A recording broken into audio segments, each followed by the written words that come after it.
जरूर करिएगा। ठीक है जी, बहुत बहुत धन्यवाद। अब हम बापू जी की ओर कैमरा करते हैं। चलिए, बेहद की परम महाशांति। सभी बेहद के बच्चों को बेहद की परम परम महाशांति। बेहद का अविनाशी परिवार, बेहद का अमर परिवार बहुत आगे बढ़ रहा है ज्ञान योग सेवा धारणा में। तो जो ज्ञानी तो आत्मा हैं, बेहद के ज्ञानी हैं बच्चे हैं, जो बेहद के ज्ञान हैं, वो सब आज मैं जरा जो बेहद के ज्ञान के अंदर जो महाकाल प्रलय, अर्ध प्रलय के बातें, अर्ध प्रलय, प्रलय, कल प्रलय, महाकल प्रलय, महाकाल प्रलय की जोड़ी बातें कैसे होता है, उसका प्रैक्टिकल कैसे होता है वो बताऊंगा। और जो आने वाला जो बेहद का महाकाल प्रलय है वो कैसे होगा वो बताऊंगा। तो सभी जो बेहद की आत्मा है, जो बेहद का ड्रामा का आदि मध्यंत का राज जो समझते हैं, वो बच्चे समझ जाएंगे कि अर्ध प्रलय, प्रलय, कल प्रलय, महाकल प्रलय कैसे होता है। जो महाकल प्रलय होता है वो तो सभी जानते हैं कि ब्रह्मांड का विसर्जन होता है। ब्रह्मा का 100 साल पूरा होने पर ब्रह्मांड का क्रिएटर शिव निराकार जो परमधाम में रहता है, ब्रह्मांड के परमधाम में रहता है, इनके पास सिर्फ 10% पावर बचती है तो वो सूर्य में प्रवेश करके काल अग्नि पैदा करता है। काल अग्नि माना परम अग्नि, अग्नि नहीं परम अग्नि पैदा करता है। और परम अग्नि क्रिएट कर कर पूरे ब्रह्मांड में पर अग्नि जाती है और पूरे ब्रह्मांड को परम अग्नि में डाइल्यूट कर देता है। पूरा ब्रह्मांड, जो हमारा ब्रह्मांड 1 प्रकाश वर्ष का है, वो पूरा 188 खरब डायमीटर जो है, खरब किलोमीटर डायमीटर जो है, वो पूरा का पूरा परम अग्नि में डाइल्यूट हो जाता है। फिर शिव जो काल अग्नि में बैठा है, वो जो विसर्जन कर रहा है पूरे ब्रह्मांड का, महाकल प्रलय कर रहा है, वो पूरे ब्रह्मांड को परम अग्नि में कन्वर्ट करके परम वायु में, परम वायु से फिर परम आकाश में, परम आकाश से फिर परम महातत्व में, और फिर परम निराकार में, परम लाइट स्वरूप में, एकदम ओरिजिनल फॉर्म में वो आ जाता है। जो पहले था सर्जन के वक्त में, जो ओरिजिनल फॉर्म में था शिव निराकार, उसी फॉर्म में आ जाता है। फिर बाद में वो विसर्जन का, फिर बाद में वो सर्जन कर लेता है। तो साइंस वाले उसको बोलते हैं कि भाई सूर्य ब्लैक होल बन गया, सूर्य ब्लैक होल बन गया।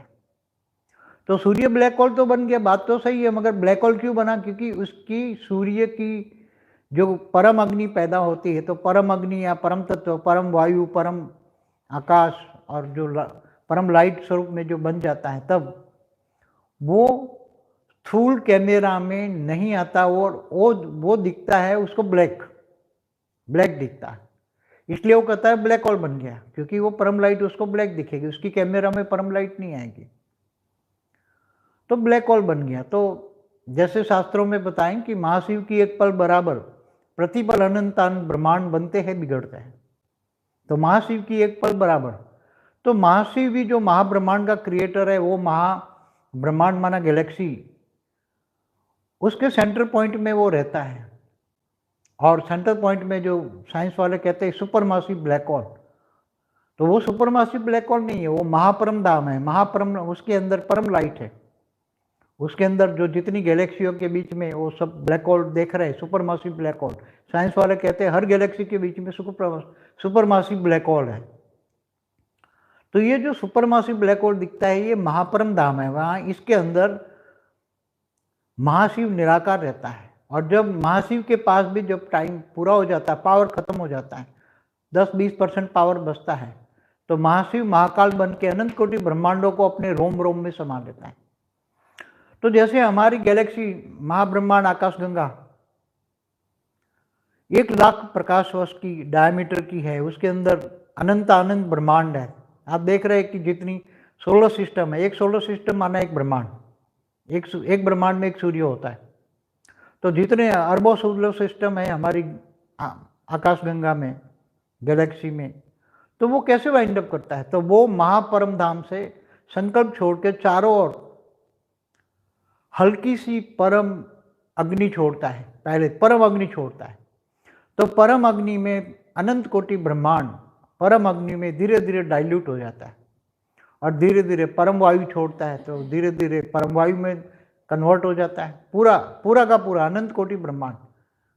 उसको परम अग्नि या परम वायु फैलाने के या परम आकाश फैलाने में टाइम नहीं लगता। फिर धीरे धीरे परम आकाश फैलाता है, फिर धीरे धीरे परम आकाश से परम महतत्व फैलाता है, चारों ओर परम महतत्व फैल जाता है। तो पूरी गैलेक्सी पूरी महतत्व में कन्वर्ट हो जाती है और धीरे धीरे वो महतत्व भी परम धीरे धीरे सिकुड़ती जाती है और वो पूरा जो बीच में देखता है ना सुपर मासिव ब्लैक होल, उसमें पूरी गैलेक्सी समझ जाती है, पूरी गैलेक्सी उसमें, क्योंकि उसमें से निकली थी। महाशिव जो है, महाशिव ने जो एक संकल्प मात्र से अनंत अनंत शिव पैदा किए थे, शिव माना ब्रह्मांड के क्रिएटर, वो उसने सब संभाल लिया। पूरी प्रोसेस बता रहा। ऐसी तरह जब यूनिवर्स माना परम महाब्रह्मांड को भी सर्जन विसर्जन होता रहता है, G1 G2 G17 तक पूरा मल्टीवर्स भी विसर्जन हुआ है। हमारा मल्टीवर्स का 2 बार विसर्जन हुआ है, तीसरी बार बना है। तो ऐसे मल्टीवर्स भी सर्जन विसर्जन होता रहता है। तो ऐसा क्यों है? अविनाशी नहीं कहेंगे ना उसको, उसका विनाश होता है। अविनाशी तो उसका कहेंगे जिनका कभी भी क्रिएशन होने के बाद कभी भी विनाश ना हो, कभी भी सर्जन का विसर्जन ना हो। तो ऐसा क्यों बनता रहता है? क्या उनके पावर कम पड़ जाती तो वो विसर्जन कर लेते हैं? तो जो क्रिएटर होता है, क्रिएटर के पास पावर चलाने के लिए, मतलब ब्रह्मांड चलाने के लिए या गैलेक्सी चलाने के लिए या यूनिवर्स चलाने के लिए रचयिता के पास, क्रिएटर के पास पावर नहीं होती, तब वो सब वाइंड अप कर लेता है, काल अग्नि में समा लेता है। तो ये सब पूरे मल्टीवर्स में चल रहा है, पूरे मल्टीवर्स में। दूसरे मल्टीवर्स में ऐसा नहीं है। ग्रेट मल्टीवर्स में जाओ तो अनंत अनंत मल्टीवर्स है, उसमें ऐसा कहीं भी नहीं है। वो जब से भी बने हैं तब से भी आज तक कोई भी विसर्जन नहीं हुआ है। और ऊपर की दुनिया में आप जाओ, जो ऊपर की दुनिया में जाओ तो 1 लाख पेढ़ी है, 1 करोड़ पेढ़ी है, वो कभी विसर्जन नहीं हुई। जब से बनी तब से, बेहद के समय से, बेहद के समय से कभी भी उसका विसर्जन नहीं हुआ। क्यों नहीं हुआ? तो ये ब्रह्मांड में ऐसा ब्रह्मांड क्यों बनाते हैं? सर्जन विसर्जन, प्रतिपल अनंत ब्रह्मांड बनते बिगड़ते हैं। अब साइंस वाले कहते हैं ना कि 1 मिनट के अंदर 5000 सूर्य बनते हैं, और फिर तो बनते हैं तो बिगड़ते भी होंगे, तो ब्लैक होल बन जाते होंगे। तो जितने सूर्य माना ब्रह्मांड दिखते हैं, इतने ही सूर्य ब्लैक होल होते हैं महाब्रह्मांड में। तो महाब्रह्मांड का जो भी ब्लैक होल है वो यूनिवर्स में होता है।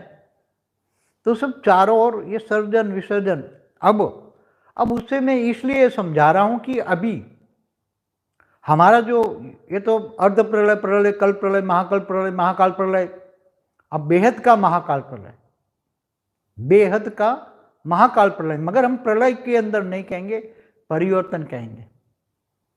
वो परम अग्नि में डाइल्यूट कर लेते हैं। महाशिव महापरम अग्नि में पूरा बेहद परम महाशांति। బాపూజీ లైవ్ ప్రోగ్రాంలో చెప్పినటువంటి హిందీ వీడియో మీరు ఇంతవరకు విన్నారు.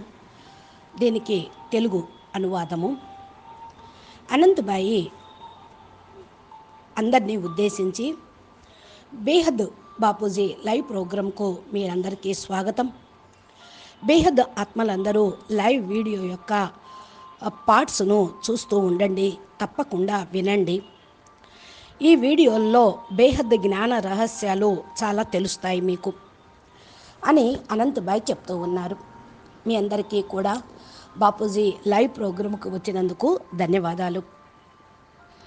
బాపూజీ బేహద్ పిల్లలందరికీ కూడా, అవినాశి పిల్లలకు బేహద్ పరం మహాశాంతి అని చెప్తూ ఉన్నారు. మీరంతా బేహద్ అవినాశి పరివారం, బేహద్ అవినాశి అమరమైనటువంటి పిల్లలు. మీరందరూ జ్ఞానము, యోగము, సేవ, ధారణలో పురుషార్థం చేస్తూ చాలా ముందుకి వెళ్తూ ఉన్నారు. జ్ఞాని ఆత్మలు అనగా బేహద్దు పిల్లలు. నేను ఈరోజు బేహద్దు జ్ఞానంలో మహాకాల ప్రళయం ఎలా జరుగుతుంది, ఇది బేహద్దు మహాకాల పరివర్తన ఎలా అవుతుంది అని చెప్పదలుచుకున్నాను అంటూ ఉన్నారు బాపూజీ. అర్ధ ప్రళయము, ప్రళయము, కల్ప ప్రళయము ఎలా అవుతుందో అందరికీ తెలుసు అనుకుంటాను. ఇప్పుడు ప్రాక్టికల్గా అది ఎలా జరుగుతుందో కొంచెం వివరంగా చెప్తాను అంటున్నారు బాపూజీ. రాబోయేటువంటి సమయంలో ఇది ఎలా జరుగుతుంది అంటే, ఎవరైతే బేహద్ జ్ఞానం యొక్క డ్రామా యొక్క ఆది మధ్య అంత జ్ఞానం వినటువంటి పిల్లలు ఉన్నారో వారికి ఇప్పుడు నేను చెప్పేటువంటిది బాగా అర్థమవుతూ ఉంటుంది. మహాకల్ప ప్రళయం అనగా బ్రహ్మకు 100 సంవత్సరాలు పూర్తి అవటంతో ఈ బ్రహ్మాండం యొక్క ఆయుష్ పూర్తవుతుంది.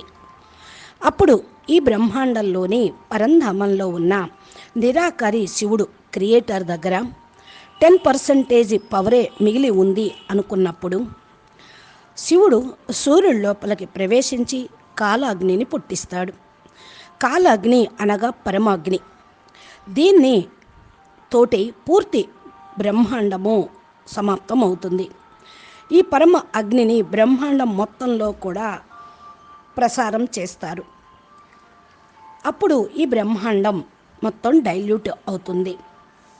మన బ్రహ్మాండము 1.5 ప్రకాశ సంవత్సరాలు అనగా 188 కరబ్ డయామీటర్ అనగా దీని యొక్క వైశాల్యము బేహద్దు విషయం కాదు, ఇది హద్దులో మనం ఉన్నటువంటి బ్రహ్మాండం యొక్క వైశాల్యం 188 కరబ్ డయామీటర్ ఏదైతే ఉన్నదో పరమ అగ్నిగా ఇది మార్చేస్తూ ఉంటుంది. నెక్స్ట్ పరమ అగ్ని పరమ ఆకాశంగాను పరమ వాయువుగాను మారిపోతూ ఉంటుంది. పరమ మహత్తత్వంగా మారిపోతూ ఉంటుంది. నెక్స్ట్ నిరాకారి రూపంలోకి ఈ బ్రహ్మాండం యొక్క రచయిత శివుడు నిరాకారి రూపంలోకి మారిపోయి ఈ బ్రహ్మాండం యొక్క పరంధమంలో తన యొక్క ఒరిజినల్ ఫామ్ అంటే పరం లైట్ స్వరూపంలోకి నిరాకారి స్వరూపంలోకి వెళ్ళిపోతాడు. బ్రహ్మాండం రచన చేసేటప్పుడు ఎలా తన యొక్క స్వరూపం ఉన్నదో ఆ విధంగా వెళ్ళిపోతారు.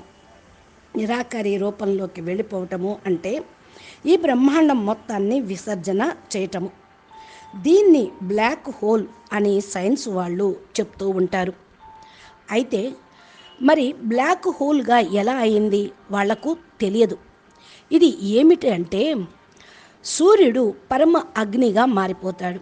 పరమ ఆకాశము ఈ పరమ అగ్ని స్థూలమైన కెమెరాలకు కనపడదు, బ్లాక్ హోల్గా వారికి కనపడుతూ ఉంటుంది. అందువల్ల అలా చెప్తూ ఉంటారు.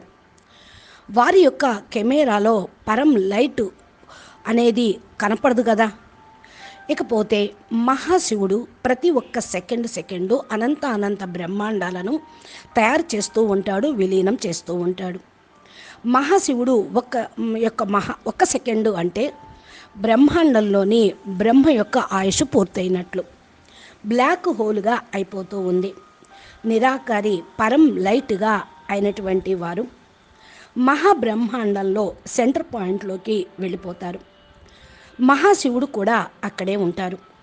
ఈ యొక్క సెంటర్ పాయింట్నే సైన్స్ వాళ్ళు సూపర్ మాసీ బ్లాక్ హోల్ అని అంటూ ఉంటారు. కానీ ఇది మహాపరంధామం, అక్కడ మహాపరం లైట్ ఉంటుంది, సూపర్ మాసీ బ్లాక్ హోల్ కాదు. అయితే పరం లైటు ప్రతి ఒక్క గెలాక్సీ మధ్య భాగంలో ఉంటుంది. దీన్ని సైన్స్ వాళ్ళు సూపర్ మాసీ బ్లాక్ హోల్ అని అంటూ ఉంటారు. ఇది మహాపరంధామము కనుక గెలాక్సీ రచయిత అక్కడ ఆ నిరాకారి మహాశివుడు అక్కడ ఉంటారు. ఈయన దగ్గర కూడా 10-20% పవర్ ఉంది అని అనుకున్నప్పుడు మహాశివుడు మహాకాలుడుగా అయ్యి అనంత బ్రహ్మాండాలను తన రోమంలోకి ఇముడ్చుకుంటాడు.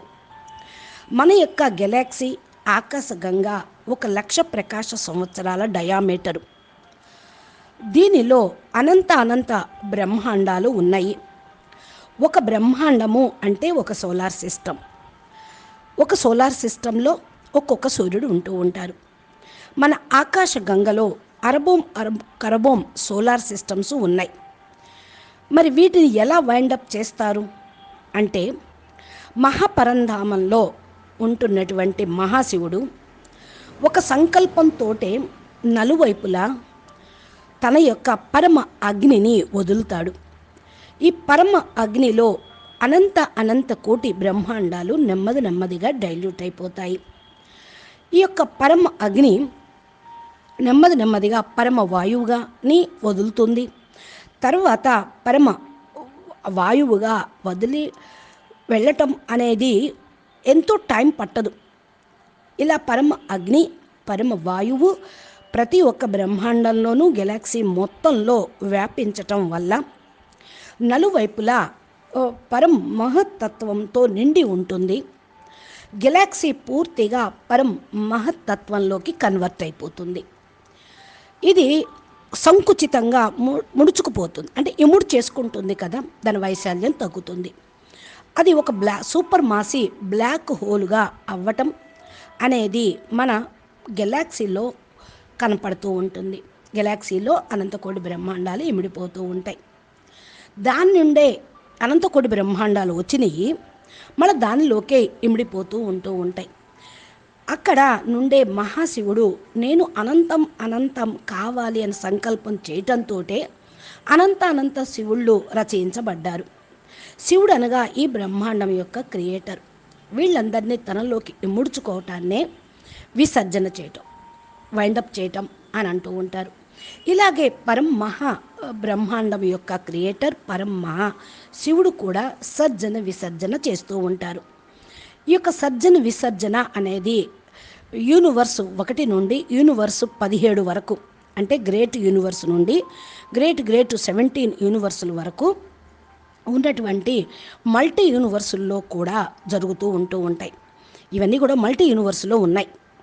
మన యొక్క 100 కళల మల్టీ యూనివర్సులో 100 కళల మహా శివుడు దీన్ని 2 సార్లు విసర్జన చేశాడు. 2 సార్లు వైండప్ చేసుకున్నారు. 3వసారి మరలా తయారు చేయటం జరిగింది. దీనిలోనే మనం ఇప్పుడు ఉన్నాం.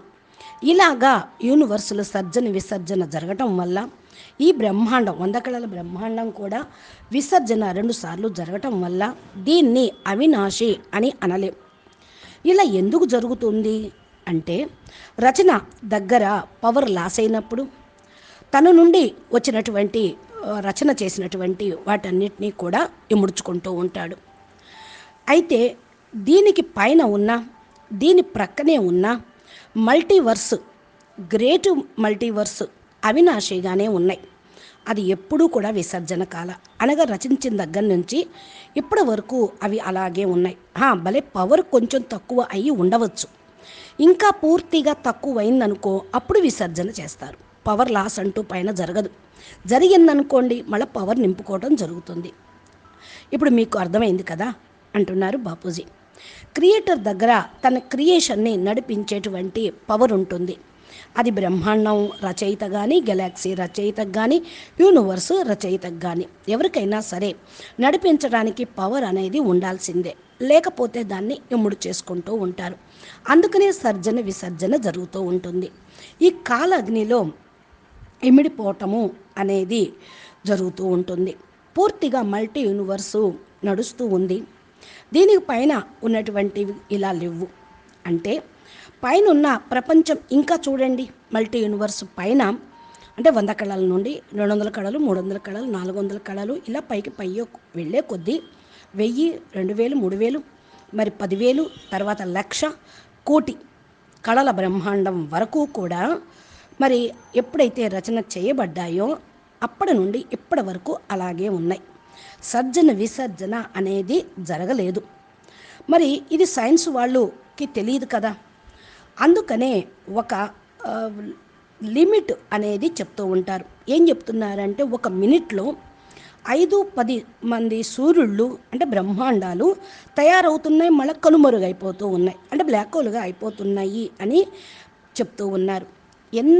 ఎంతమంది సూర్యుళ్ళు ఉన్నారు అన్ని బ్రహ్మాండాలు ఉన్నట్టే, అన్ని బ్రహ్మాండాలు బ్లాక్ హోల్గా అవుతూ ఉంటాయి. మరి ఈ విధంగా నలువైపులా జరుగుతూ ఉన్నాయి.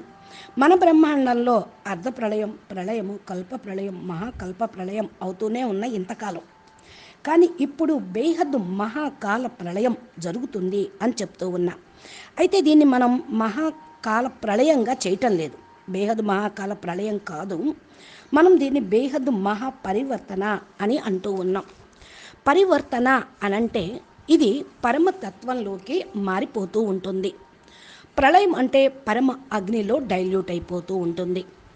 మహాశివుడు మరి ఈ అనంత కోటి బ్రహ్మాండాలను తన లోపలికి ఇముడ్చుకోవటం అనేది జరుగుతూ ఉంది. ఈ పరివర్తన ఎందుకు జరుగుతుంది అంటే ఎలా జరుగుతుంది అనే దాని గురించి బాపూజీ నెక్స్ట్ పార్ట్లో క్లిప్పింగ్లో చెప్తారు. అంతవరకు మనం వేచి ఉందాము. అచ్చా, పరం శాంతి, నమస్తే, ధన్యవాదాలు. ఈ యొక్క లైవ్ వీడియోలు కొన్ని పార్ట్స్ లాగా మనం పెట్టుకుంటూ ఉన్నాము. మీరు దీన్ని చూస్తూ ఉండండి, పూర్తిగా అర్థమవుతూ ఉంటుంది. మధ్యలో ఒకటి వదిలేసిన కంటిన్యూషన్ అనేది కాదు. నమస్తే, ధన్యవాదాలు. బాపూజీ దశరథ్ భాయ్ పటేల్ తెలుగు ఛానల్లో బాపూజీ చెప్పేటువంటి దివ్యమైనటువంటి జ్ఞానం, ఇలాంటి మోటివేషన్, ఇన్స్పిరేషన్ మరి వీడియోలు అనంతభాయ్ లైవ్ వీడియోలు అప్లోడ్ చేస్తూ ఉంటారు. మీరు మా ఛానల్ని సబ్స్క్రైబ్ చేసి గంట సింబల్ని ప్రెస్ చేస్తే నోటిఫికేషన్లో మీరు పొందుతూ జ్ఞాన మార్గంలో ఇప్పుడు జరిగేటువంటి ప్రస్తుతం బేహద్ మహాపరివర్తన గురించి తెలుసుకోండి. నమస్తే, ధన్యవాదాలు. బేహద్ పరం మహాశాంతి.